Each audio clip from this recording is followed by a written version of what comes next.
Bollywood actor Saif Ali Khan serious ఇంజురీస్తో ముంబైలోని లీలావతి హాస్పిటల్లో treatment తీసుకుంటున్నారు. నిన్న రాత్రి ఆయన ఇంట్లో ఒక దొంగ దూరి ఆయన మీద అటాక్ చేశాడు. ఆ అటాక్లో దాదాపుగా 6 కత్తిపోట్లతో ఆయన సీరియస్ ఇంజురీస్ అయ్యాయి ఆయనకి. దీంతో ఆయన కొడుకు ఇబ్రాహీం ఆయన వెంటనే హాస్పిటల్కి తీసుకెళ్లడం, అక్కడ లీలావతి హాస్పిటల్లో డాక్టర్లు ఆయనకి ట్రీట్మెంట్ ఇవ్వడం స్టార్ట్ చేశారు. ప్రస్తుతానికి సర్జరీ పూర్తయిందని, అవుట్ ఆఫ్ డేంజర్గా ఉన్నారని డాక్టర్లు చెప్తున్నా అబ్జర్వేషన్లో ఉంచామని కూడా చెప్తున్నారు. అయితే ఈ అటాక్ జరిగింది అనే దానికి పోలీసులు ఒక స్టేట్మెంట్ రిలీజ్ చేశారు. దానికి సంబంధించి నిన్న రాత్రి 2:30 గంటల టైంలో సైఫ్ అలీ ఖాన్ ఇంట్లో ఒక దొంగ దూరాడు. ఆ దొంగ దూరాడు అని సైఫ్ అలీ ఖాన్కి తెలియడంతో వెంటనే ఆయన ఆ దొంగని అడ్డుకోవడానికి ట్రై చేశాడు. ఆ టైంలో ఆ దొంగ తన దగ్గర ఉన్న కత్తితోటి సైఫ్ అలీ ఖాన్ మీద 6 సార్లు అటాక్ చేశాడు. అందులో 2 సీరియస్ ఇంజురీస్, ఒకటి వెన్నెముక పక్కనే తగిలింది. దాదాపుగా నర్వస్ సిస్టమ్కి ఏమైనా అటాక్ జరిగిందా అనేది కూడా డాక్టర్లు సర్జరీలో చేసి ఏం లేదని తేల్చారు. 2 ఇంటర్మీడియట్ ఇంజురీస్, ఇంకో 2 మైనర్ ఇంజురీస్. ప్రస్తుతం ఆయన ఒక హాస్పిటల్లో కోలుకుంటున్నారు. అయితే దీని మీద ప్రస్తుతం 7 టీంలతోటి పోలీసులు ఇన్వెస్టిగేట్ చేస్తున్నారు.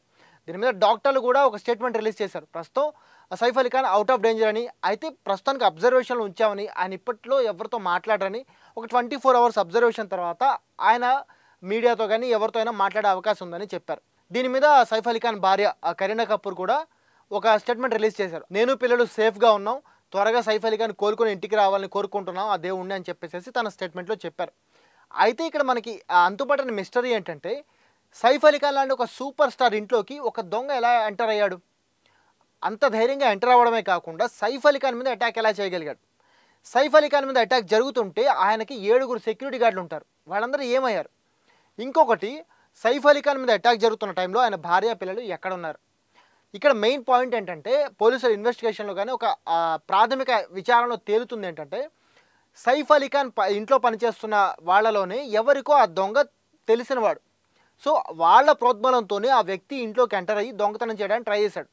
ఇది అనుకోకుండా సైఫ్ అలీ ఖాన్ చూడడం, సైఫ్ అలీ ఖాన్ పట్టుకోవడానికి ట్రై చేయడంతో అతని మీద అటాక్ చేశాడు. అయితే ఈ అటాక్కి సంబంధించి ఇంకో కోణం కూడా బయటకు వస్తుంది. అదేంటంటే, సైఫ్ అలీ ఖాన్ మీద జరిగిన అటాక్ అనేది ఆ దొంగ నిజంగా సైఫ్ అలీ ఖాన్ మీద కాదు, ఆయన పిల్లల మీద అటాక్ చేయాలనుకున్నాడని చెప్పేసి ఒక ఎలిగేషన్ వస్తుంది. అయితే ఇది ఎంతవరకు నిజం?